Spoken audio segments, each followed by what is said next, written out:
చేస్తేనో లేదా ఏదే ఇస్తేనో లేకపోతే ప్రతిఫలాన్ని ఇస్తాడు అనడానికి లేదు. ఇప్పుడు అంతే కదా, మీరు మా ఇంటికి వచ్చారు కాబట్టి నేను మీ ఇంటికి వస్తున్నానండి, లేకపోతే నేను బాగాలేనప్పుడు చూడడానికి వచ్చారు కదా ఆ విశ్వాసంతో లేకపోతే ఆ దాంతో నేను మీ దగ్గరకు వస్తున్నాను అని కొన్నిసార్లు మనుషులైతే ప్రతిఫలాన్ని ఆశిస్తారు. నువ్వు ఏదో చేస్తే తిరిగి చేయటానికి ఇష్టపడతారు, కానీ దేవుడు దగ్గర అలాంటివి ఉండవు. నీకు సహాయం చేయటానికి, నిన్ను ఆదుకోవడానికి, నిన్ను హెచ్చించటానికి, నిన్ను బలపరచటానికి, ఆఖరికి నిన్ను ఇష్టపడటానికి కానీ ప్రేమించటానికి కానీ దేవుడికి ఎలాంటి కారణాలు అవసరం లేదు. కొన్నిసార్లు స్వస్థపరచడానికి కూడా దేవుడికి కారణం అవసరం లేదు. ఆయన కనికరపూర్ణుడంట. He move with compassion. ఆయన కనికరము చేత నడిపింపబడతాడు. దేని చేత? కనికరం. అంటే అది ఇంకా చెప్పాలంటే ఇప్పుడు దయారసం ఎలాగైతే కార్చబడుతుందో అలాగున ఇప్పుడు మనం ఏదన్నా నూనె ఒలకపోతుంటే నూనెలా పారుతుంటుంది, నీళ్లు ఒలకపోతున్న నీళ్లు పారుతుంటే అలాగా దేవుడి ప్రేమ ఎప్పుడు మన మీద పారుతూ ఉంటుందంట. అందుకని ఎప్పుడు దేవుడి దగ్గరకు వచ్చేటప్పుడు మనం ఇలా లేం కదా అందుకు చెయ్యడేమో, లేకపోతే మనం ఇలా ఉండలేదు కదా అందుకని దేవుడు మాట్లాడేమో లేకపోతే కార్యం చెయ్యడేమో అని అనుకోవద్దు. దేవుడు ఏదో చూసి నీ దగ్గరికి రాలేదు, ఏదో చూసి నీ దగ్గరికి రాలేదు. ఒక చోట రాయబడింది, హెస్కేలు 36వ అధ్యాయంలో రాయబడి ఉంటుంది, 26వ అధ్యాయంలో కూడా రాయబడి ఉంటుంది. మనం రక్తపు మడుగుల చేత పరుండున్నప్పుడంట ఆయన కనికరము చేత ప్రేమ చేత మన యొద్దకు వచ్చి మనల్ని శుభ్రపరచి మన నాభిని కట్ చేసి ఆయన వస్త్రములతో మనల్ని అలంకరించుకున్నాడంట. ఎందుకంటే మనల్ని జస్ట్ ఆయన ప్రేమిస్తున్నాడంతే. కొన్నిసార్లు కొంతమందిని మనం ఇష్టపడడానికి వాళ్ళలో ఉన్న టాలెంట్స్ని చూస్తాం, లేకపోతే వాళ్ళ గుణాన్ని చూస్తాం, లేదంటే వాళ్ళ మంచితనాన్ని చూస్తాం, లేకపోతే వాళ్ళ చదువుని చూస్తాం, లేదంటే వాళ్ళ ఉద్యోగం, కొన్నిసార్లు స్థాయిని కూడా చూసి మనం ప్రేమిస్తూ ఉంటాం. కానీ దేవుడు నిన్ను నన్ను ప్రేమించడానికి ఏమీ అవసరం లేదండి. దేవుడు నిన్ను నన్ను ప్రేమించడానికి ఆయన ఏమి చూడలేదు. ఒకవేళ చూచినా ఏదైతే మనం కలిగి ఉన్నామో మంచితనం కానీ ఆ గొప్పతనం కానీ లేకపోతే ఆ స్థాయి కానీ అదంతా మురికి గుడ్డే, అదంతా కూడా మురికి గుడ్డే. అందుకు ఎప్పుడు ఒక ఆలోచన నీతో ఉండాలా, దేవుడు నిన్ను ఊరికే ప్రేమించాడు. దేనికి? ఊరికనే ప్రేమించాడు. ఎంత ప్రేమించావయ్యా అంటే నాకంటే ఎక్కువ నేను ప్రాణాన్ని పెట్టే అంత ఎక్కువగా ప్రేమిస్తూనే ఉన్నాను, ప్రేమించానని ప్రతిరోజు నీ వైపు నా వైపు చూస్తూనే ఉన్నాడు. కొన్నిసార్లు మనకి విసుగొస్తుంది, అబ్బ నేను ఎంత చేస్తున్నా కానీ వీళ్ళ జీవితాల్లో మార్పు లేదు, లేకపోతే నేను ఎంత ఇస్తున్నా కానీ వీళ్ళు ఇంకా ఇట్లాగే ఉన్నారు, నేను ఎంత పట్టించుకుంటే కనీసం ఒక్కసారి కూడా తిరిగి చూడరండి అని కొన్నిసార్లు మనకి ఎంతో ప్రేమించినా విసుగొచ్చి ప్రేమ ఆగిపోతుంది. ప్రేమ చచ్చిపోవడం అంటారు దాన్ని. కానీ ఎన్నిసార్లు మనం దేవుడికి దూరంగా పరిగెత్తినా, ఎన్నిసార్లు దేవుడికి ఇష్టం లేని ఆ దరిద్రంలో ఉన్నా కానీ దేవుడికి మన మీద ప్రేమ చచ్చిపోలేదు, చచ్చిపోదు కూడా. ఎప్పుడు వరకు అండి? Until our last breath. మన ఊపిరి ఆగిపోయేంత వరకు కూడా దేవుడు మన పైన నిరీక్షణ కలిగి చూస్తాడంట. మారుతామని, దేవుడికి ఇష్టమైన బిడ్డగా ఉంటాము అనేసి ఆ లాస్ట్ ఆ ఊపిరి ఆగిపోయేంత వరకు కూడా దేవుడు ఎదురు చూస్తూ ఉంటాడంట. ఆయన వైపు తిరుగుతాము అనేసి. అంటే మన ఊపిరి ఆగిపోయేంత వరకు మనకు ఛాన్స్, మన ఊపిరి ఆగిపోయేంత వరకు కూడా దేవుడు మనల్ని ప్రేమిస్తూనే ఉంటాడు. అప్పటికీ మారకపోతే ఇంకా తీర్పులోకి వస్తాం కాబట్టి వదిలేస్తాడు. ఒకవేళ ఈలోపే మారితే నువ్వు చచ్చిన తర్వాత కూడా దేవుడు ప్రేమిస్తాడు. అందుకే ఇంకా తిరిగి లేపుకుంటాడు. అక్కడ ఉంచుతాడు అంటే దేని కారణం ఏంటి? ఎందుకు పరలోకానికి తీసుకెళ్తానని అంటున్నాడు? నువ్వు ఆయన్ని ప్రేమించావే, దాన్ని బట్టి పరలోకంలో కూడా నిన్ను ఉంచేసుకుందామని. అంతే కదా, ఇది ఉండలేడు, నాతో పాటు తీసుకెళ్తాను, అని అంటాం కదా కొన్నిసార్లు. చిన్నబిడ్డలు పెద్దోడు పర్లేదమ్మా ఉంటాడు, చిన్నోడు ఉండలేడు, అందుకే నాతో పాటు తీసుకెళ్తున్నారు. లేదంటే మేము అంతగా ఒక రోజు 2 రోజులు అంటే అదేంటి మా వల్ల కాదు, 8 రోజులు మేము ఉండలే, మేము ఎక్కడికి వెళ్ళాం కలిసి వెళ్తాం అని అనుకుంటాం కదా. అలాగే దేవుడు అంటున్నాడు, ఏంటి, నీ మరణం తర్వాత నిన్ను దూరంగా ఉంచలేను, అందుకే నాతో పాటు నిన్ను తీసుకొని వెళ్ళిపోతాను అనేసి ఆయన ఏం చేస్తున్నాడు, అక్కడ నీకు నాకు గృహాన్ని సిద్ధపరుస్తున్నాడు. ఏం చేస్తున్నాడు, నీకు నాకు గృహాన్ని. నిన్ను విడిచి ఉండలేక, ఇందాక మనం పాట పాడుకున్నాం కదా, మొదటి పాట, హానోకు వలె సాగేదా. వాళ్ళిద్దరి మధ్య ఉన్న ప్రేమ బంధం అని. వాళ్ళిద్దరు రోజు మాట్లాడుకొని ముచ్చటించుకుంటూ ఒక రోజు మాట్లాడుకుంటూ వెళ్ళిపోయారంట. అంటే ఏంటి, ఏ మనిషి ప్రేమ హానోకుని ఆపలేకపోయింది. ఒకవేళ నా భార్య, నా బిడ్డలు, నా స్థాయి, నా స్థితి, అది ఇది అంటే లోకంలోనే ఆగిపోయాడు. శరీరంతో వెళ్ళిపోయాడు, దేవుడితోటి నడుచుకుంటూ వెళ్ళిపోయాడు. ఎక్కడికి? పరలోకం. దేవుడితో మాట్లాడుతూ వెళ్ళిపోయాడు. అంటే దానికి అర్థం ఏంటి, ఈ లోకం కంటే నువ్వే నాకు ఎక్కువ యేసయ్యా అని అర్థం. ఈ లోకం కంటే నువ్వే నాకు ఎక్కువ తండ్రి.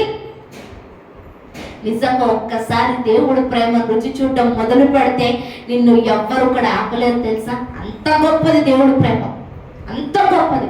మనం ఎన్ని పాటలు, ఎన్ని వేల పాటలు పాడుకున్నా, నువ్వు రాసుకొని పాడుకున్నది చాలా తక్కువే. దేవుడి ప్రేమను మనం కొలవలేము, వర్ణించటానికి మాటలు లేవు, పదాలు లేవు. అది చాలా గొప్పది, అది చాలా గొప్పది. మొన్న ఒక సేవకులు అన్నారు, నువ్వు 60-70 కాదు, 100 కాదు, 1000 సంవత్సరాలు బ్రతికినా దేవుడి ప్రేమ నీకు అర్థం కాదు అన్నాడు. ఒక్కసారి నా గుండె పగిలిపోయినట్టు అనిపించింది. ఒక 1000 సంవత్సరాలు బ్రతికినా కానీ దేవుడి ప్రేమ అర్థం కాదంట. అంత గొప్పది, అంత లోతైంది. అంటే అన్ని ప్రణాళికలు మన పైన దేవుడు కలిగి ఉన్నాడు. ఈరోజు ఆ ప్రేమ అంతటిని నీకు కాకపోతే ఇంకెవరికి పంచుతాడు? మళ్ళీ చెప్తున్నాను, నీ ఇంట్లో కొన్నిసార్లు నిన్ను చిన్న చూపు చూడొచ్చు, లేకపోతే సమాజంలో నేను చిన్న చూపు చూడొచ్చు, లేకపోతే నీకేదో లేదు అనేసి నిన్ను పక్కన మూల పెట్టి ఆఖరి ప్రయారిటీ ఇవ్వచ్చు. అంతే కదా. ఇప్పుడు తల్లి ఏం చేస్తుంది, బిడ్డలకు ఫుల్గా పెట్టిన తర్వాత అప్పుడు భర్తకు పెట్టి తర్వాత లాస్ట్లో మిగిలింది తింటారు. ఎందుకంటే I am the least priority అనేసి. అట్లాగే కొన్ని చోట్ల ఏంటి, పెద్ద పెద్దోళ్ళు, గనులు, గొప్పోళ్ళు ఉన్నప్పుడు వాళ్ళకి మొదటి ఇచ్చి లాస్ట్లో మిగిలిపోతే పనోళ్ళకి ఇస్తారు. కానీ నీ దేవుడు అలా కాదు. You are the first priority to your god. నీ దేవుడికి మొదటి ప్రాముఖ్యమైన వ్యక్తివి ఎవరు అంటే నువ్వే. అందుకు గర్వించాలి, అందుకు ధైర్యంగా ఉండాలి. నా దేవుడికి నేను చాలా గొప్ప తెలుసా, నా దేవుడికి నేను చాలా గొప్ప తెలుసా, నా దేవుడికి నేను ఎంతో ఇష్టం తెలుసా. నువ్వు నిజంగా అది అర్థమైతే రెక్కలతో ఎగిరిపోతున్నట్టు ఉంటుంది నీకు. ఒక సేవకుడు అపోస్తలుడైన పౌలు అంటాడు, ఈ రోజు నేను ఎదుర్కొంటున్న శ్రమలన్నీ కూడా నిమిష మాత్రములో ఎగిరిపోయే రోజు రాబోతుంది, మాయమైపోయే రాబోతుంది. ఎన్న కాలం అంటే శ్రమలకి ఎంతో కాలం ఉండవు. నేను దేవుడితో ఎగిరిపోయి ఉండిపోయే కాలం రాబోతుంది అని దానికోసం సంతోషపడతాను. ఆయన ఎన్నుకున్న శ్రమలు అంతా ఇంత కాదు, ఇప్పుడు చాలా బెటరు. ఆయన ఏ ఊరెళ్ళినా కొట్టారు, రాళ్లతో కొట్టారు, కొరడాలతో కొట్టారు, ప్రతి దగ్గర ఒక దోషిగా నిలబెట్టారు. ఎంతో శ్రమ, ప్రయాణాల్లో వాడ పగిలిపోయి చచ్చిన పరిస్థితిలో ఉన్నాడు, దొంగలు దోచుకున్నారు. నిజంగా ఆయన కష్టాలు అంతా ఇంత కాదు. ఆ శరీరంలో బాధ, కుళ్ళిపోయి నొప్పి, వాసన, ఇబ్బంది, ఆ కళ్ళు జబ్బుగా మార్చబడ్డాయంటే కళ్ళలోంచి నీళ్లు కారుతూనే ఉండే. అలాగా నిజం శరీరమే తనకు ఒక పెద్ద బాధ అయిపోయినప్పటికీ కూడా ఏమంటున్నాడు, ఈ శ్రమలు ఎల్లకాలం ఉండవు, ఒకరోజు నేను ఆయనతో పాటు ఎగిరిపోతాను. అంటే ఏంటి, ఈ శ్రమలు అంతటికన్నా నా దేవుడు ప్రేమ గొప్పది అని చెప్తున్నాడు. మనుషుల కోసం, పరిస్థితుల కోసం కాదు, నా దేవుడి కోసం నేను ప్రయాణం చేస్తాను. ఎప్పుడైతే ఆయన రక్షణ పొందాడో ఆయనకు పెళ్లి కూడా గొప్ప అనిపించలే. అపోజిట్ పౌలు పెళ్లి చేసుకోలే.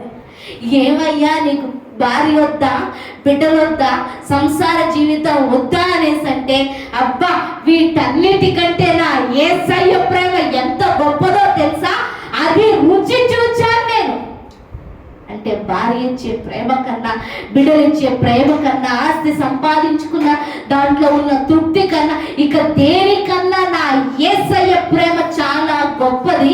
దానికోసం నేను పరిగెడుతున్నాను. క్రీస్తు ప్రేమ నుండి నన్ను ఎవరు ఎడబాపలేరు అంటున్నాడు. దానికి అర్థం ఏంటి తెలుసా? శ్రమైనా, ఇబ్బంది అయినా, కరువైనా, వస్త్రహీనత అయినా, ఆఖరికి నన్ను అడ్డగించే దూతలైనా, ఏ వ్యక్తి అయినా క్రీస్తు ప్రేమ నుండి నన్ను ఎడబాపలేరు అంటే. ఎవరు అడ్డొచ్చినా నేను దేవుడిని ప్రేమించటం ఆపను. నిర్ణయించుకున్నాడు. ఎందుకంటే ఆ ప్రేమను అర్థం చేసుకున్నాడు. ఈరోజు నువ్వు కూడా చేయాల్సిన ఒక గొప్ప ప్రార్థన ఏంటి తెలుసా? యేసయ్య నీ ప్రేమ ఏంటో నాకు అర్థమయ్యేటట్లు చేయి. యేసయ్య నీ ప్రేమను అర్థం చేసుకునే కృపను నాకు దయచేయి. యేసయ్య నీ ప్రేమ లోతులు, అది ఎంత లోతుగా ఉందో, ఎంత గొప్పగా ఉందో నాకు తెలియచేయి. అప్పుడు యేసయ్య ప్రేమ నీకు కనబడితే నువ్వు ఎదుర్కొంటున్న శ్రమ కానీ, లేకపోతే ఈ లోక ప్రయాస కానీ, లేకపోతే దేవుడి కోసం పడే కష్టము పెద్ద కష్టం అనిపించదు. అందుకే కదా అబ్రహాము ఏం చూసయ్యా నీ దేశాన్ని, నీ ఊరిని, నీ తల్లిదండ్రులకు సంబంధించిన వ్యక్తుల్ని, సొంత ఇంటిని, ఆస్తిని, పొలాలన్నింటినీ విడిచిపెట్టి వెళ్ళిపోవడానికి ఏంటయ్యా కారణం అంటే, దేవుడు నన్ను ఎంత ప్రేమిస్తున్నాడో అది నాకు అర్థమైన తర్వాత తిరిగి ప్రేమించకుండా నేను ఉండలేకపోయాను. ఆ ప్రేమలో దేవుడు దాటేసి వెళ్ళిపోతే ఏదైనా దాటుకొని వెళ్ళిపోవడానికి నేను ఇష్టపడ్డా. ఇంకో విషయం చెప్పనా? దేవుణ్ణి ప్రేమించిన వాళ్ళకి ఎన్నడూ నష్టపోడు. ఊరు దేశము విడిచిపెట్టుకుని వచ్చినాడు భార్యతో మాత్రమే వచ్చాడు. అదేంటి అన్న కొడుకు లోతుతో మాత్రమే వచ్చాడు. మహా అయితే కొన్ని పశువులు, అంతకన్నా ఇంకేం లేదు. ఇంకెవరు వస్తారు? ఈయనకే ఏం లేదు. నెక్స్ట్ ఫ్యూచర్ ఏంటో తెలియదు. కానీ 318 దాసులు ఉన్నారంట. దేవుడు దీవించాడు. అబీమెలెకు రాజు వచ్చి దయ చూపించవయ్యా అని వేడుకుంటున్నాడు. ఎవరు? రాజుగారు వచ్చి దయ చూపించవయ్యా అనేసి వేడుకుంటున్నాడు. దేశమంతా అబ్రహాముని అన్యుడైనప్పటికి కూడా గొప్పవాడని నమస్కరిస్తుంది. కారణం ఏంటి అంటే, అబ్రహాము దేవుణ్ణి ప్రేమించాడు. అందరూ చాలా అంటారు నమ్మాడు అని. అసలు నమ్మకం ఎక్కడ పుడతారు తెలుసా? ప్రేమలో పుడతారు. ప్రేమిస్తేనే ఒక వ్యక్తిని నమ్మగలం. అర్థమవుతుంది ఏం చెప్తున్నాను నేను? అబ్రహాము దేవుణ్ణి నమ్మెను, అది అతనికి నీతిగా ఎంచబడెను, అందుకే విశ్వాసమునకు తండ్రిగా తాను గుర్తింపబడను అని లేఖన భాగాలు రాయబడ్డాయి. కానీ ఆ విశ్వాసమునకు తండ్రి అవ్వటానికి గల కారణం, తాను దేవుణ్ణి నమ్మటానికి గల కారణం ఏంటి అంటే, దేవుణ్ణి ప్రేమించాడు. ఆ ప్రేమ నమ్మకంలోంచి ముందుకు కొనసాగింది. ఈరోజు నీ ఆత్మీయ జీవితానికి పునాది ప్రేమ అయి ఉండాలండి. ఏమై ఉండాలా? ఎవరిని ప్రేమించాలా? మనకి ఏంటంటే ఒక లోపం అని చెప్పాలో, లేకపోతే ఒక బలహీనత అని చెప్పాలో తెలియదు. మనం చూసే వాటినే ప్రేమిస్తాం. ఏంటి? కనిపించే వాటినే ప్రేమిస్తాం. దేవుడు కనిపించాడు కదా, అందుకని ఎలా ప్రేమించాలో అర్థం కాదు.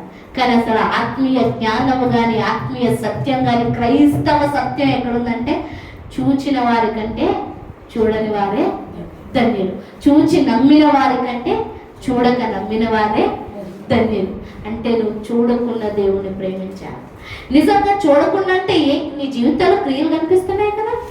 ఏం చేస్తున్నాడో దేవుని జీవితంలో తెలుస్తుంది కదా. ఇన్ని తెలిసిన తర్వాత కూడా ఎలా ప్రేమించకుండా ఉండలేకపోతున్నావు? ఈరోజు నీ ప్రార్థన ఒక్కటే అయి ఉండాలి, అయ్యా నీ ప్రేమతో నాకు చెప్పు, అర్థం చేసుకోవడానికి సహాయం చెయ్యి, రెండోది నేను నిన్ను తిరిగి ప్రేమించేలాగున నన్ను చెయ్యి, తిరిగి నన్ను ప్రేమించేలా. సంఘం అంటే ఆయన శరీరం, ఆయన శరీరంలోనే ఆయన మీద ప్రేమ లేకపోతే ఎంత బాధ చెందుతాడు, ఎంత బాధ అంటే ఏంటి?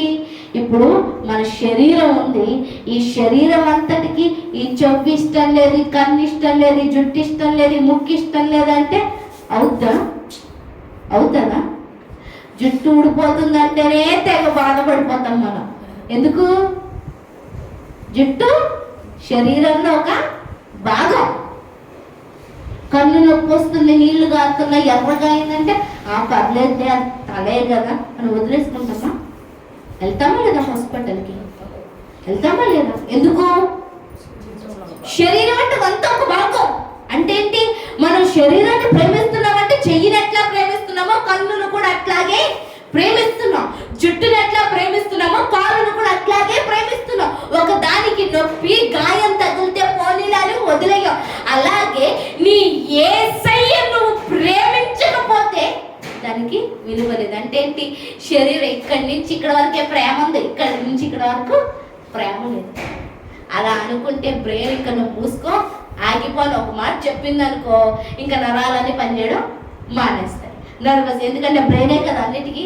ఇంకా నువ్వు రక్తం వెళ్ళొద్దు, ఎందుకంటే మిగతా చెయ్యి కాలు నన్ను ఇష్టపడట్లేదు కదా, నువ్వు నా కాముగా ఉండు అనేసి బ్రెయిన్ ఒక మాట చెప్పింది అనుకో, రక్తం ఆగిపోద్ది. దాన్నే హార్ట్ స్ట్రోక్ అంటారు. ఇదిగో అదేంటి బ్లడ్, కిడ్నీస్ అదేంటి పని చేయడం ఆపేయి, ఎందుకంటే ఈ బాడీ నన్ను ప్రేమించట్లేదు అని చెప్పింది అనుకో, దాన్నే కిడ్నీ ఫెయిల్యూర్ అంటారు. ఏమంటారు? Kidney failure. ఇవన్నిటికన్నా అదేంటి ప్రతి సెల్ అంటే ఏంటి? ఇంత కణాలు ఉంటాయి మన శరీరంలో, ప్రతి కణానికి కూడా బ్రెయిన్ చెప్తుందంట, సూచన ఇస్తుందంట, నువ్వు ఇలా పని చెయ్యి, నువ్వు ఇప్పుడు ఇది మాట్లాడు, ఇప్పుడు నిద్రపో, ఇప్పుడు లేవు, నువ్వు ఈ పని చెయ్యాలా లేకపోతే ఇలా ఉండాలా అని ప్రతి దానికి సూచన ఇస్తుందంట బ్రెయిన్. అది సూచన ఇవ్వకపోతే బ్రెయిన్ డెడ్ అంటారు. ఏంటి? బ్రెయిన్ డెడ్ అంటే ఏంటి? వ్యక్తి చనిపోయినట్టు లెక్క, శవం మాత్రమే ఉంది, ఇంకా పాతి పడ్డానికి రెడీగా ఉన్నాం అంతే. ఇంకా దేనికి కూడా పనిచేయదు. కొన్నిసార్లు చూసి హాస్పిటల్ బిల్లు కట్టలేక అలా ప్రాణంతో వాళ్ళని పాతి పెట్టేసి లేకపోతే చనిపోయారు డెత్ సర్టిఫికెట్ ఇచ్చేస్తారు. ఎందుకంటే ఇంకేమీ కూడా పని చేయట్లేదు అనేసి. ఈరోజు దేవుడి మీద ప్రేమ లేకపోతే, దేవుడితో నువ్వు కలవకపోతే మనం కూడా బ్రెయిన్ డెడ్ లాగే. ఏంటి? బ్రతుకు ఊపిరి ఉంది అంతే, కానీ ఏం లేదు, శరీరంలో చలనం లేదు. అలా అనకూడదని, అలా అనిపించుకోకూడదనే దేవుడు నీతో నాతో ఆశపడుతున్నాడు, ధ్యాసను కలిగి ఉన్నాడు. మనం సంఘం యొక్క ప్రాముఖ్యతను నేర్చుకుంటున్నాం. సంఘం ఎలా ఉండాలి, సంఘం ఎలా ఉంటే బాగుంటుంది అన్న విషయాలు మనము నేర్చుకుంటున్నాం. కొరింథీయులకు రాసిన 2వ పత్రికలోంచి ఆ పౌలు ఏమంటున్నాడు? ఈ లోక జ్ఞానమును బట్టి కాదు, లౌకిక జ్ఞానమును బట్టి కాదు, దేవుని ఆలోచన బట్టే నేను నడుచుకుంటున్నాను అనే ఒక గొప్ప స్టేట్మెంట్ ఇచ్చాడు. వాళ్ళు ఒకసారి మనం దాన్ని చదువుకొని మిగతా వాక్య లేఖనాల్లోనికి మనం వెళ్దాం. 2వ కొరింథీయులకు రాసిన పత్రిక 1వ అధ్యాయం 12వ వచనంలో రాయబడి ఉంటుంది, మా అతిశయం మీదనగా లౌకిక జ్ఞానమును అనుసరింపక దేవుడు అనుగ్రహించు పరిశుద్ధాత్మతోను నిష్కపట్యమైన దేవుని కృపనే అనుసరించి లోకములో నడుచుకొంటిమనియు. ఏమంటున్నాడు? దేవుని కృపనే అనుసరించి ఎక్కడ నడుచుకున్నాడంట? లోకంలో నడుచుకున్నాడంట.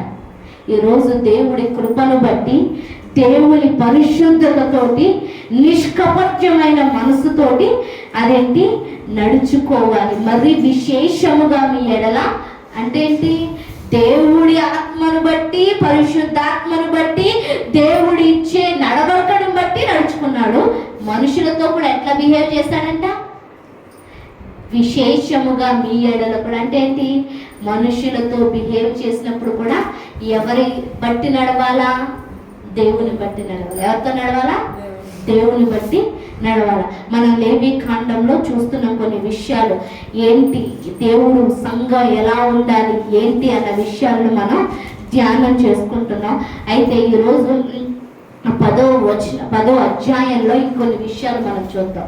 సంఘంకున్న ప్రాముఖ్యత ఏంటి? సంఘానికున్న ప్రాముఖ్యత 10వ అధ్యాయం చూస్తున్నాను.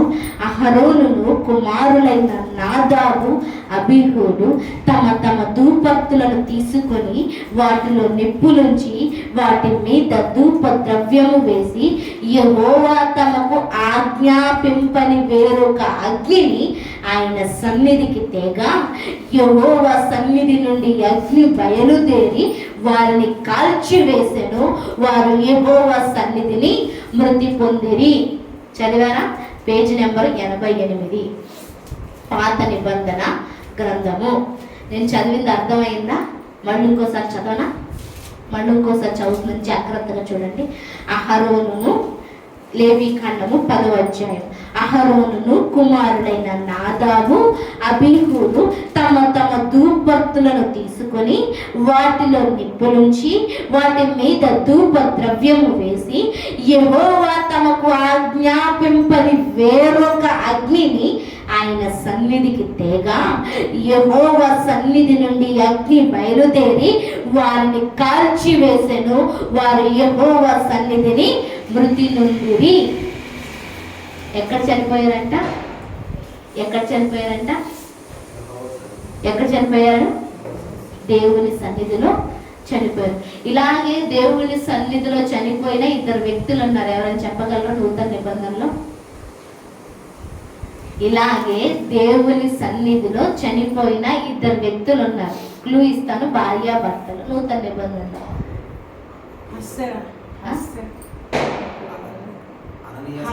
అననీయ సఫీరా. మరి ఇంతకుముందు మనం దేవుడి ప్రేమ గురించి మాట్లాడుకున్నాము. ఆయన చాలా ప్రేమించేవాడని. మరి అదేంటి ఇప్పుడు చర్చిలోనే దేవుని మందిరంలోనే చనిపోవడానికి గల కారణం ఏంటి? వాళ్ళేమో అననీయ సఫీరా దేవునికి వ్యతిరేకంగా అబద్ధం ఆడారు. అంత కృప ఉన్నా, అంత ప్రేమ చూపిస్తున్నా, అంత దయను చూపిస్తున్నా కానీ దానికి వ్యతిరేకంగా అబద్ధం ఆడినప్పుడు దేవుడు తట్టుకోలేకపోయాడు. అలాగే ఈ పాత నిబంధనలో అహరోను కుటుంబాన్ని యాజక ధర్మం చేయడానికి దేవుడు పిలుచుకున్నాడు. అంటే 12 గోత్రాల్లో ఏ గోత్రం కూడా దేవుని మందిరంలో అడుగు పెట్టడానికి అవకాశం లేదు. ఎన్ని లక్షల మంది ఉన్నా కానీ ఆ దేవుని మందిరములో అడుగు పెట్టడానికి అవకాశం లేదు. దేవుడు ఒక్క గోత్రాన్ని ఎన్నుకున్నాడు, లేవి గోత్రాన్ని, అహరోను కుటుంబాన్ని. అక్కడి నుంచి యాజక ధర్మం అంటే పాస్టర్ గారి పని మొదలైందనమాట. అక్కడి నుంచి పాస్టర్. అయితే ఎప్పుడైతే అహరోను పోయిన వారం మనం అహరోను యొక్క అభిషేకాన్ని ప్రతిష్ఠితను మనం మాట్లాడుకున్నాం. ఇప్పుడు అహరోను అతని పిల్లలు కూడా యాజక ధర్మం చేయడానికి అంటే చర్చిలో పనిచేయడానికి ఆ ప్రత్యక్షము మందిరంలోకి వచ్చారంట. వచ్చిన మొదటి రోజు చచ్చిపోయారు. అర్థమవుతుందా నేను చెప్తున్నాను? అదేంటి? దేవుడే పిలుచుకున్నాడు. అందరి ముందు ఎవ్వరికి లేని వస్త్రాలు వేస్తాడు. మనం ఎఫోదుని గురించి చూపించి మరి మాట్లాడుకున్నాం. ఎఫోదుని ధరింపజేశాడు. అందరి ముందు నా సేవకులని అభిషేకించుకున్నాడు. వాళ్ళు చేతులు ఎత్తినప్పుడు దేవుడే కనిపించాడు. అట్లాంటిది ఇక్కడ ఏంటి? మరణం ఎలా సంభవించింది? ఎందుకు సంభవించింది? కారణం ఏంటి? ఒకసారి ఆలోచించండి. అంత ప్రేమమయుడికి ఉగ్రత రావటానికి కూడా కారణాలు ఉంటాయి. ఉగ్రత రావటానికి కూడా కారణాలు ఉంటాయి. ఈరోజు నేను ఏదో చెప్పి భయపెట్టాలని ఆశపడట్లేదు, కానీ కొన్నిసార్లు మనం చేసే చిన్న చిన్న పొరపాట్లు దేవుడికి కోపాన్ని తెప్పిస్తాయి. అది వద్దు అన్న విషయాన్ని నేర్చుకోవడం కోసమే నేను విశ్లేషించి మరీ చెప్తున్నాను. అక్కడంట వాళ్ళు ధూపాన్ని వేయటానికి ధూపత్తులు ఉంటాయి. అదంతా ధూపం వేయటానికి ధూపత్తులు మీకు చాలా మందికి తెలిసే ఉంటుంది. ఒక ఇలా కడ్డీలాగా ఏమో బౌల్ లాగా ఉంటుంది, కింద స్టాండ్ ఉంటుంది. దాంట్లో నిప్పులు వేస్తారు, దాంట్లో సాంబ్రాణి వేస్తే ధూపం వస్తుంది అనమాట. అలాగ ధూపత్తులను తీసుకొని వాటిలో నిప్పులుంచి వాటి మీద ధూప ద్రవ్యము వేసి యెహోవా తమకు ఆజ్ఞాపింపని వేరొక అగ్ని ఆయన సన్నిధికి తీసుకొచ్చారు. అంటే దేవుడు ఇవ్వని అగ్ని, దేవుడి దగ్గర నుంచి రాని అగ్ని, వేరొక అగ్నిని వాళ్ళు తీసుకొచ్చారంట. ఎక్కడికి? దేవుడి సన్నిధిలోకి. అసలు బయటోడు ఎవరే ప్రవేశించడానికి వీలు లేని అతి పరిశుద్ధమైన స్థలం ఒకటి. రెండోది, దేవుడు ఇలా ఉండాలి, లేదంటే మీరు మరణానికి పాత్రులవుతారు అనేసి దేవుడు ఖచ్చితంగా ఇన్స్ట్రక్షన్స్ ఇచ్చాడు. ఏమిచ్చాడు? ఇన్స్ట్రక్షన్స్, నియమాలు, పద్ధతులు ఇచ్చాడు. అంతే కదా, ఇప్పుడు ఫ్రిడ్జ్ కొన్నప్పుడు, ఏసీ కొన్నప్పుడు కొన్ని నియమాలు ఇస్తారు. ఫ్రిడ్జ్ను తీసుకెళ్ళి నువ్వు నీళ్ళలో పెట్టొచ్చు, లేదంటే ఫ్రిడ్జ్ మీద బరువైన వస్తువులు పెట్టొచ్చు అని ఉంటాయా? కొన్ని నియమాలు ఉంటాయి. అలా వాడితేనే ఫ్రిడ్జ్ ఎక్కువ కాలం వస్తుంది, ఫ్రిడ్జ్ ఎక్కువ కాలం ఉంటుంది. లేదంటే నువ్వు 20,000 పెట్టుకున్నా, 40,000 పెట్టుకున్నా, ఆఖరికి ₹1,00,000 పెట్టుకున్నా కానీ వాళ్ళు ఇచ్చిన నియమాల ప్రకారం మనం వాడకపోతే ఆ వస్తువు వేస్టే. అలాగే దేవుడు మనల్ని ఎన్నుకున్నాడు, సృష్టించుకున్నాడు, మనకి కొన్ని నియమాలు ఇచ్చాడు. ఆ నియమం ప్రకారం లేకపోతే నిజంగా దేవుడి కృపను వ్యర్థం చేస్తున్నట్లు. ఏం చేస్తున్నట్లు? దేవుడి కృపను వ్యర్థం చేస్తున్నట్లు.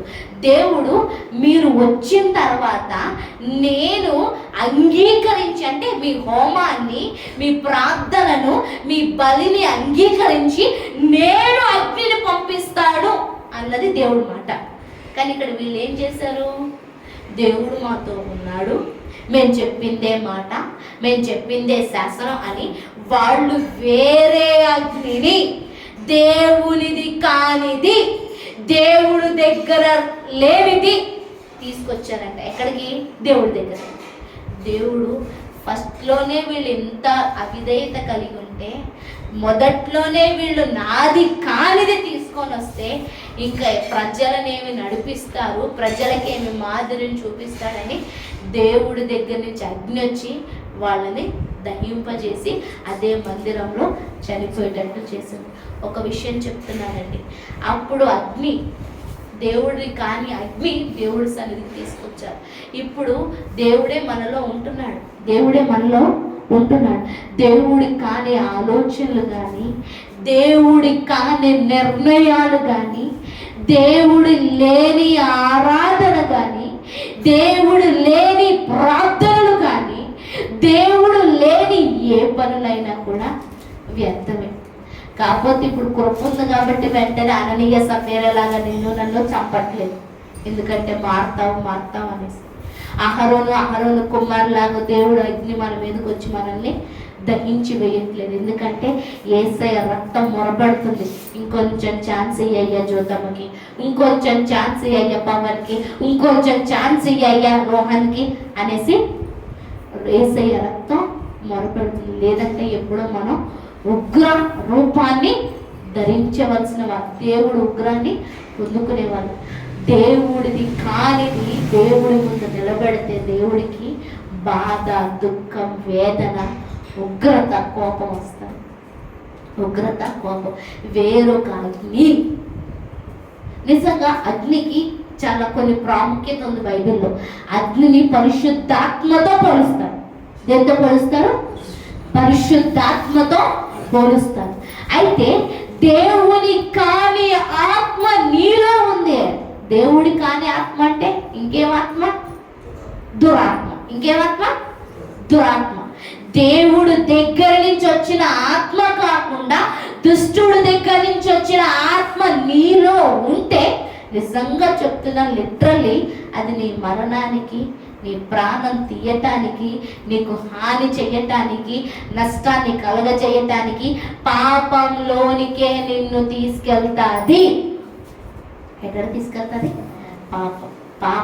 పాపం కడుపును ధరించి కంటే మరణం వస్తుందంట. ఏమొస్తుంది? మరణం. అంటే పాపం దేనికి దారి తీస్తుంది? మరణానికి. మరణం మాత్రమే కాదు, నిత్య నరకాగ్నికి మనల్ని తీసుకుని వెళ్తుంది. అందుకే చాలా వివరంగా చెప్తున్నాను. దేవుడి కాని ఆత్మ కానీ, దేవుడి యొక్క ఆలోచనలు కాకపోతే, దేవునికి ప్రార్థన కాకపోతే, దేవుడు లేని ప్రార్థనలు చేస్తే కొన్నిసార్లు అదే మనకి నష్టాన్ని కలుగజేస్తాం.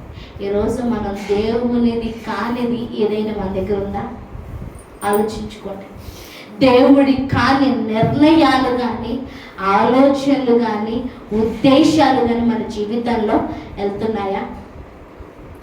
దేవుడు ఇచ్చినది కాకుండా దేవుడు ఇవ్వనిది ఏదైనా మనకి నష్టాన్ని కలగజేస్తుంది.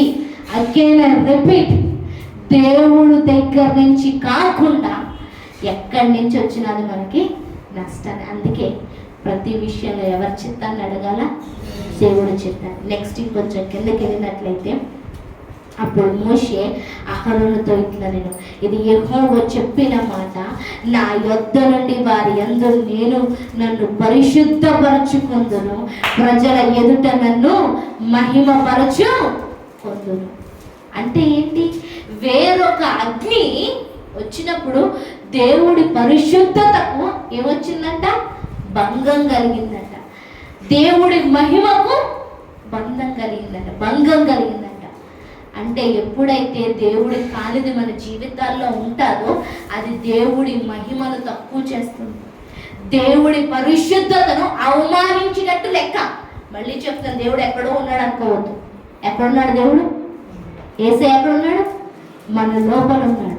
నువ్వు ఎప్పుడైతే దేవుని దగ్గరది కానిది నీ జీవితంలో చేస్తావో అది దేవుణ్ణి అవమానపరిచినట్టు లెక్క.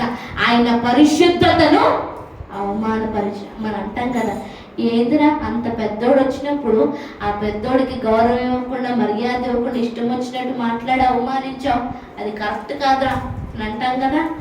అందరి గురించి అంటాం, కానీ లోపలున్న మన దేవుణ్ణే మర్చిపోతాం. మనం లోపలున్న అందరినీ గౌరవిస్తాం, మర్యాద చూపిస్తాం, అందరి మాట ఒప్పుకుంటాం, నీ మాటను బట్టి వెళ్తాలి, నీ మాటను బట్టి. కానీ దేవుడు లోపల ఉన్నాడు, ఆయన్ని గౌరవించాలి, ఆయన పరిశుద్ధతను గౌరవించాలి అన్న విషయాన్ని మాత్రం మనం మర్చిపోతాం.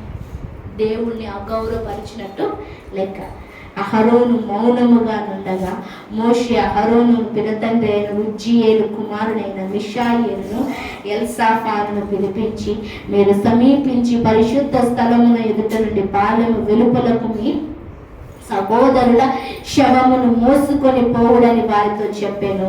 మోషే చెప్పినట్లు వారు సమీపించి చొక్కాయలను తీయకయే పాలెము వెలుపలకు వారిని మోసుకొని పోయారు. ఏ చొక్కాయలు?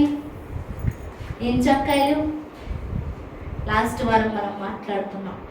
దేవుడు వీరి కోసం విచిత్రమైన చొక్కాయలను తయారు చేయించాడు. యాజక వస్త్రాలు.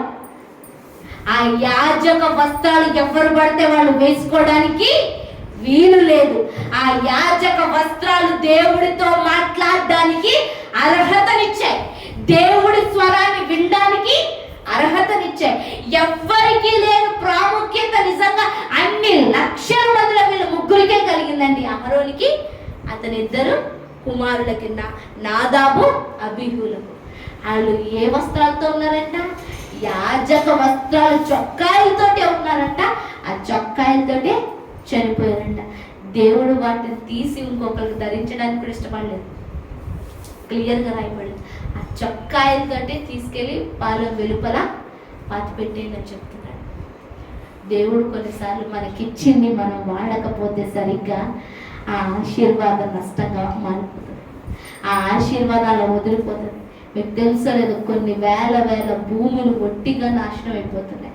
కొన్ని ఇల్లు ఎన్నో లక్షల కట్టుకొని విలువైన ఇల్లు పాడుబడ్డ ఇల్లుగా మారిపోయాయి. ఎందుకు అంటే దేవుడి అనుమతి లేకుండా, దేవుడి ఇష్టం లేకుండా ఎవరికో నష్టాన్ని కలిగించి, లేకపోతే అన్యాయంగా అక్రమంగా సంపాదించి, లేకపోతే దేవుడి యొక్క చిత్తం లేకుండా ఉన్నప్పుడు అది ఎంత గొప్పదైనా కానీ నష్టమే. ఎంత గొప్పదైనా కానీ కొన్నిసార్లు మనం అంటాం కదా, ఎంత డబ్బున్నా కానీ వాళ్ళ జీవితాల్లో నెమ్మది లేదు, సుఖం లేదు.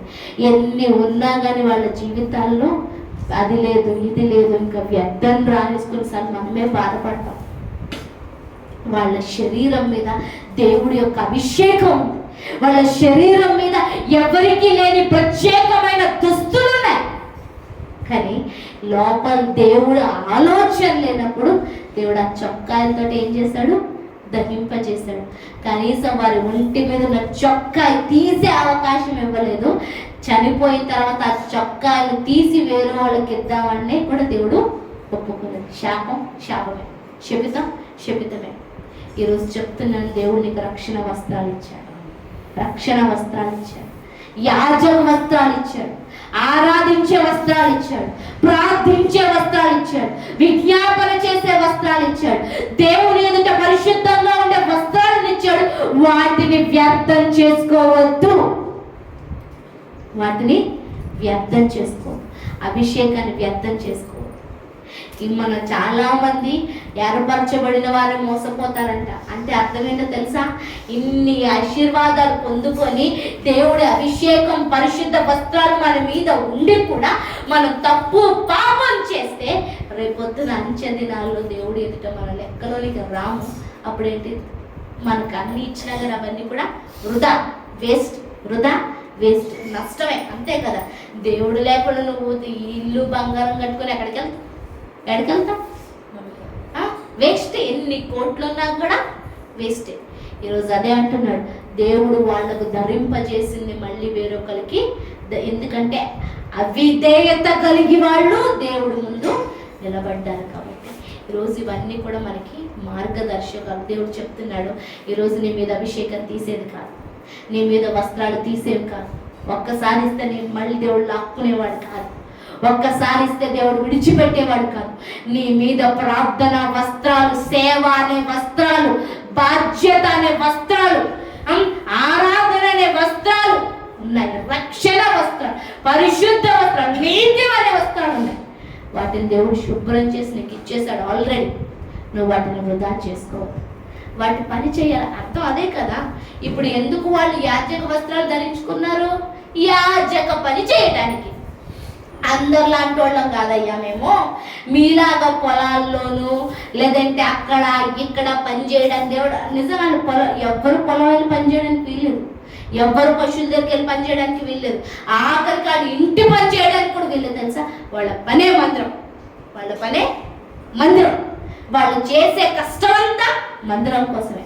దేనికోసం కష్టపడాల్సిన అవసరం లేదు, దేనికోసం కష్టపడాల్సిన అవసరం. ఆఖరికి ఆహారం కూడా ఏమి తినాలో అది ఎక్కడి నుంచి వచ్చేది? దేవుడి దగ్గర నుంచి వచ్చేది. అంటే ఏంటి? దేవుడి కోసం కష్టపడేవాళ్ళు, దేవుడి కోసం ప్రయాసపడే వాళ్ళకి వాళ్ళు ప్రత్యేకంగా కష్టపడాల్సిన అవసరం లేదు.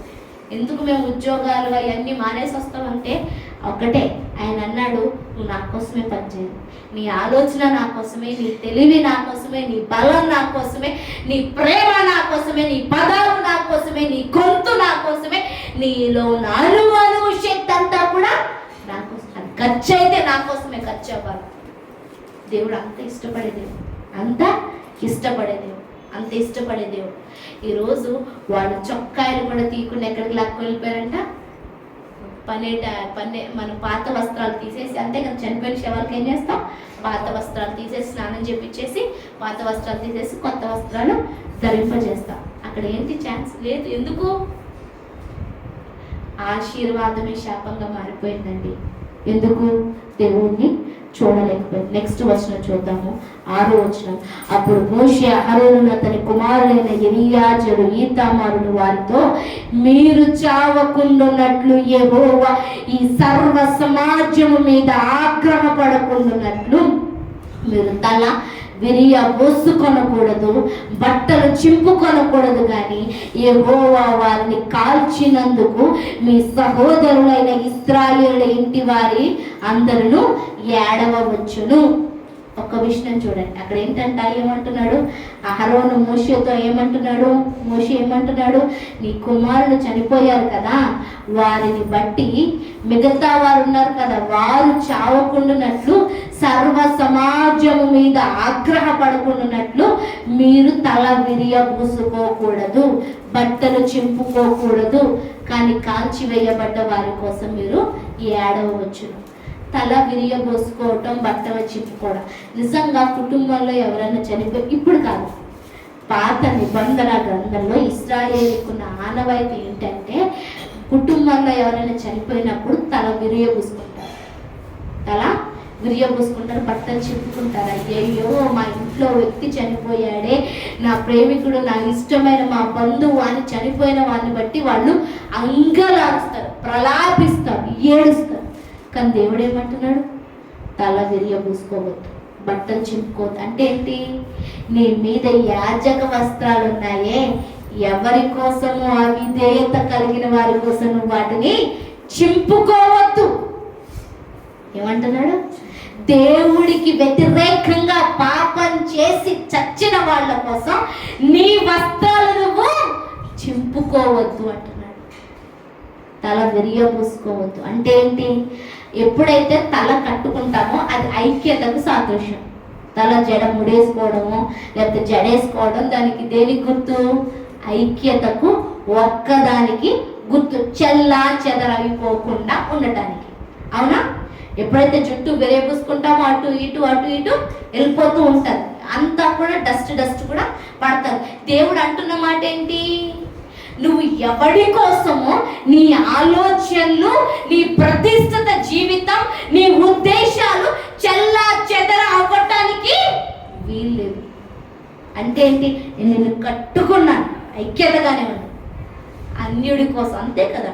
ఇప్పుడు దేవుడి ఉగ్రత వచ్చిందంటే అన్యుడితోటే లెక్క. దేవుడు అవిధేయత వలన అగ్ని వచ్చి దహింపచేసిందంటే పాపం చేశాడు. పాపం చేసిన వాడి కోసం నీ ఐక్యత నువ్వు కోల్పోవద్దు. నీ రక్షణ వస్త్రాన్ని, నీ ఉజ్జీవ వస్త్రాన్ని, నీ నీతి వస్త్రాన్ని, నీ యాజక వస్త్రాన్ని, నీ యొక్క ప్రార్థనా వస్త్రాన్ని నువ్వు చింపుకోవద్దు. ఈరోజు దేవుడు మీ అందరితో కూడా ఒక మాట మాట్లాడుతున్నాడు. మీ ప్రార్థన వస్త్రాన్ని చింపుకోవద్దు, మీ విజ్ఞాపన వస్త్రాన్ని చింపుకోవద్దు, మీ పరిశుద్ధ వస్త్రాన్ని చింపుకోవద్దు, ఎవరి వల్ల మీ శాంతి సమాధాన వస్త్రాన్ని చింపుకోవద్దు, ఎవరి వల్ల మీ నీతి వస్త్రాన్ని చింపుకోవద్దు. ఎవరు చేస్తున్నారు కదా నేను ఫాలో అవుతాను అని అనుకోవద్దు.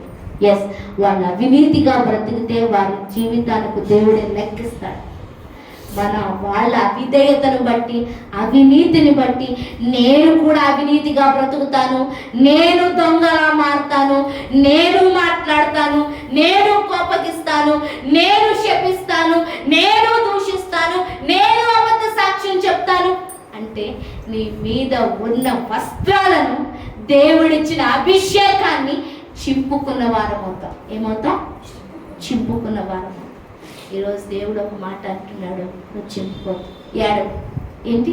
పోలే, ఓకే, అవకాశం ఇచ్చాడు. ఏంటి? దుఃఖం, వేదన, బాధ. ఎందుకంటే ఎవరు? సొంత కుమారులే, ఎవరు? సొంత బిడ్డలే, సొంత కన్నా కొడుకు చచ్చిపోయాడంటే కళ్ళు ఎదురుగా చాలా వేదన, చాలా బాధ, చాలా దుఃఖం. పిల్లలకి చిన్న గాయం అయితేనే తట్టుకోలేము. వాళ్ళు బాధపడుతున్నారంటే మనకి బాధ వస్తారు. వాడు ఆకలితో ఉన్నాడంటే మన కడుపులో ఏదో కదిలిపోతూ ఉంటారు. అట్లాంటిది కన్నా 2 బిడ్డలు ఆ కళ్ళ ముందే చచ్చిపోయారు. ఆ వేదన, బాధల కోసం ఓకే ఏడువు, కానీ నువ్వు నీ మీద ఉన్న యాజక వస్త్రాలు చింపుకోవద్దు. నేను ఐక్యపరిచాను, నా ఆలోచనలతో, నా ఉద్దేశాలతో నింపాను. నువ్వు తల విరియబూసుకోవద్దు. ఈరోజు దేవుడు మనందరితో మాట్లాడలే. నీ మీద చాలా బాధ్యత ఉంది, నీ మీద యేసు రక్తం అనే అభిషేకం ఉంది, నీ మీద ప్రార్థన ఆత్మ ఉంది, నీ మీద పరిచర్య ఆత్మ ఉంది, నీ మీద దేవుడి కృప, అవన్నీ ఉన్నాయి. దాన్ని వృధాపరచుకోవద్దు. నువ్వు ప్రార్థన చేయటం మానేసావంటే ప్రార్థన వస్త్రాన్ని చింపుకున్నట్టు లెక్క. నువ్వు దేవుడి సన్నిధిలో పనిచేయకపోతే నీకు ఇచ్చిన మహిమ గల వస్త్రాన్ని చింపుకున్నట్టు లెక్క. దేవుడి సన్నిధిలో పనిచేయకుండా ఇంకెక్కడెక్కడో చేస్తే ఇంత వస్త్రాలు ధరించి, అదే కదా ఈ వస్త్రాలకు అర్థం, అదే కదా దేవుడు వస్త్రాలు ఇచ్చిన తర్వాత దేవుడి సన్నిధిలో పనిచేయకుండా ఇంకెక్కడెక్కడో పని చేస్తే దేవుడికి ఎంత అవమానం, ఇంకెంత అవమానం. ఈరోజు అవమానపరచొద్దు. నీ మీద విజ్ఞాపన వస్త్రాలు ఉన్నాయి, ఇతరుల గురించి ప్రార్థించే వస్త్రాలు. నువ్వు ఇతరుల గురించి ప్రార్థించకపోతే దేవుడు బాధపడతాడు, నీ లోపలుండే దుఃఖపడతాడు, నీ లోపలుండే ఆవేదన చెందుతాడు, నీ లోపల. మళ్ళీ చెప్తాను, లాస్ట్ వీక్ మనం మాట్లాడుకున్న వాళ్ళు చేతులు ఎత్తినప్పుడు అందరూ దీవింపబడ్డారు. వాళ్ళు ఎప్పుడైతే దేవుని సన్నిధిలోంచి బయటకు వచ్చారో అందరూ దేవుని మహిమను చూచారు. మనం దేవుణ్ణి చూపించే వారము, దేవుడి మహిమను చూపించే వారము, దేవుడి శక్తిని చూపించే వారము, దేవుడి బలాన్ని చూపించే వారము, దేవుడి పరిశుద్ధతను చూపించే వారము. మనము చేతులెత్తితే దేవుడు చేతులెత్తు లెక్క, మనము దీవించినప్పుడు దేవుడు దీవించినట్లు లెక్క. అందుకే కదా అమ్మ మీరు ప్రార్థన చేయండి అమ్మ సేవకులు ఎందుకంటారు? ఈరోజు మాకు మాత్రమే కాదు, మనందరూ యాజకులమే. అదే దేవుడి ఆలోచన. మనందరి మీద యాజక వస్త్రం ఉన్నాయి, మనందరి మీద బాధ్యత ఉంది, పిలుపు ఉంది. మనమందరము ప్రత్యేకింపబడిన వారు. మనందరం బట్టలు చెప్పుకోవద్దు, దేవుడిచ్చిన రక్షణ వస్త్రాన్ని చెప్పుకోవద్దు, దేవుడిచ్చిన యాజక వస్త్రాన్ని చెప్పుకోవద్దు. నువ్వు ఆ విధేయతతో నిలబడితే ఆ వస్త్రాలు ఉన్నా కానీ మన మీదకి శాపం పాపం వస్తుంది, మరణం వస్తుంది. ఆ దేవుడు నిజంగా చాలా అహరోను కంటే ఎక్కువ బాధపడుంటాడు. అహరోను కన్న తండ్రి కంటే ఇంకా ఎక్కువ బాధపడుంటాడు.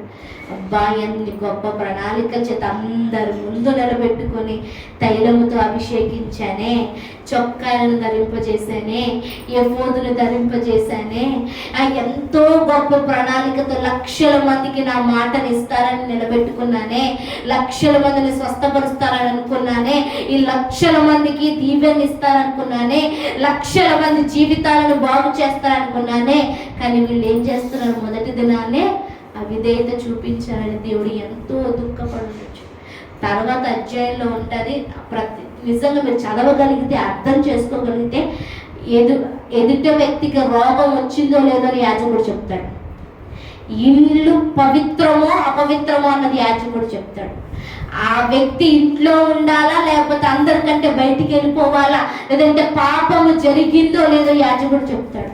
అక్కడ అవినీతి జరిగిందో లేదో యాజకుడు చెప్తాడు. మొన్న మాట్లాడుకున్న ఉర్రీము తుమ్మీము రాళ్ళేసి పాపం ఎవరు చేశారో లేకపోతే తప్పు ఎవరు చేశారో కఠినమైన పరిస్థితిలో వాళ్ళు చెప్పారు. అలాంటి గొప్ప గొప్ప పనులు దేవుడు ఎవరికి ఇచ్చాడు అంటే ఎవ్రీథింగ్ యాజకుడే. పాత నిబంధన ఫిజిషియన్, డాక్టర్ యాజకుడే. అదేంటి బాగు చేసేవాడు, కన్స్ట్రక్షన్, ఈచ్ అండ్ ఎవ్రీ ఫీల్డ్కి స్టార్టింగ్ పాయింట్ ఎవరు అంటే యాజకుడే. ఇప్పుడు నూతన నిబంధనలు నువ్వు కూడా అదే. నువ్వు ఒక అడ్వైజర్వి, నువ్వు ఒక గైడర్వి, నువ్వు ఒక ప్రీస్ట్వి, నువ్వు ఒక యాజకుడివి, నువ్వు ప్రార్థించే వ్యక్తివి, నువ్వు దీవించే వ్యక్తివి, నువ్వు రక్షించే వ్యక్తివి, నువ్వు నీతిని చూపించే వ్యక్తివి. నీలోంచి సమాధానాన్ని నదులుగా ప్రవహింపజేస్తాడంట. ఈరోజు నువ్వు దాంట్లో నిలబడితే అబ్బా నువ్వు ఉండే చోట అంతా కూడా దీవెన. నిన్ను కలిగిన వాళ్ళందరూ దీవెన పొందుతారు. నిన్ను బట్టి అందరూ దీవెన పొందుతారు. నిన్ను బట్టి అందరు రక్షణ పొందుతారు. నిన్ను బట్టి అందరి జీవితాలు బాగుపడతాయి. నిన్ను బట్టి అందరూ కూడా క్షేమాన్ని పొందుకుంటారు. నిన్ను బట్టి అందరూ కూడా క్షేమమే. ఈరోజు ఆ వస్త్రాలను నువ్వు చెప్పుకోవద్దు. ఈరోజు ఆయన ఆలోచన నుంచి వేరే ఆలోచనలోకి రావద్దు. ఈరోజు దేవుడిది కాకుండా అగ్ని ఆలోచన వద్దు. నీ మీద యాజక వస్త్రాలు ఉన్నాయన్న బాధ్యతతో మనం సేవ చేద్దాం, పని చేద్దాం. దేవుడు పని చేయటం చాలా గొప్ప పని. ఏంటి దేవుడు చెప్పిందే పని చాలు. నేను ప్రార్థన చేయమన్నాడు, జీవితానికి అదే చాలు. ఈరోజు ఆ పనిలో ఉన్నామా లేదా? టైం లేదు అని పరిగెత్తు. ఒకనొక టైం వచ్చిన తర్వాత నీ దగ్గర ఓపిక ఉండదు. అప్పుడు మనసులో వేదన, నిన్ను నువ్వే చంపుకుంటావు తెలుసా. అయ్యో ఏదో చేద్దాం అనుకుంటున్నాను కానీ ఏమీ చేయలేకపోతున్నాను, ఎంతో ఉంది కానీ ఖర్చు పెట్టలేకపోతున్నాను, ఎక్కడికి వెళ్ళలేకపోతున్నాను. ఆ వేదన రానియొద్దు. ఇప్పుడే ఈ టైంలోనే నువ్వు దేవుడి కోసం పని చెయ్యి. అందరి కోసం విజ్ఞాపన ప్రార్థన చేసి దేవానికి స్తోత్రం, రాజ్యానికి వందనాలు. అయ్యా మా మీద యాజక వస్త్రాలను ధరింపజేసావు తండ్రి. అయ్యా మా మీద యాజక